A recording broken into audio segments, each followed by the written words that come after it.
సంవత్సరాల తరబడి ఎన్ని మందులు వాడినా మీ మోకాల నొప్పులు తగ్గట్లేదా? ప్రాణ పెయిన్ క్లినిక్ లో అత్యాధునిక చికిత్స. పోలీసులు అలర్ట్ అవ్వడంతో జనసేన అధినేత పవన్ కళ్యాణ్ కు త్రుటిలో ప్రమాదం తప్పినట్లయింది. తనపై దాడికి రౌడీ మూకలు ఎదురు చూస్తున్నాయంటూ తన భద్రతపై గతంలో పవన్ అనుమానం వ్యక్తం చేసిన విషయం తెలిసిందే. తాజాగా పశ్చిమ గోదావరి జిల్లా భీమవరం సభలో ఇద్దరు వ్యక్తులు అనుమానాస్పదంగా కనిపించారు. సందేహించిన పోలీసులు వారిని తనిఖీ చేయగా వారిలో ఒకరి వద్ద చాకు కనిపించింది.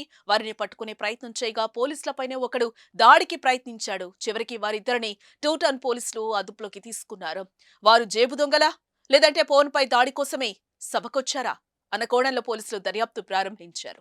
నిందితులిద్దరూ వేర్వేరు ప్రాంతాలకు చెందిన వారని, ఒకరితో ఒకరికి ఎలాంటి సంబంధం లేదని పోలీసులు భావిస్తున్నారు. దీనిపై వాస్తవాలు పోలీసుల విచారణలో తేలనున్నట్లుగా తెలుస్తోంది. మొత్తానికి ఈ సంఘటనతో జన సైనికులు అప్రమత్తమయ్యారు. ఎన్నికల ప్రచారంలో జనసేనాని మరింతగా సభలు సమావేశాల్లో పాల్గొన్నారు. తమ అధినేత సభలకు మరింత పటిష్టంగా భద్రతను ఏర్పాటు చేయాలని కార్యకర్తలు, అభిమానులు నిర్ణయించారు.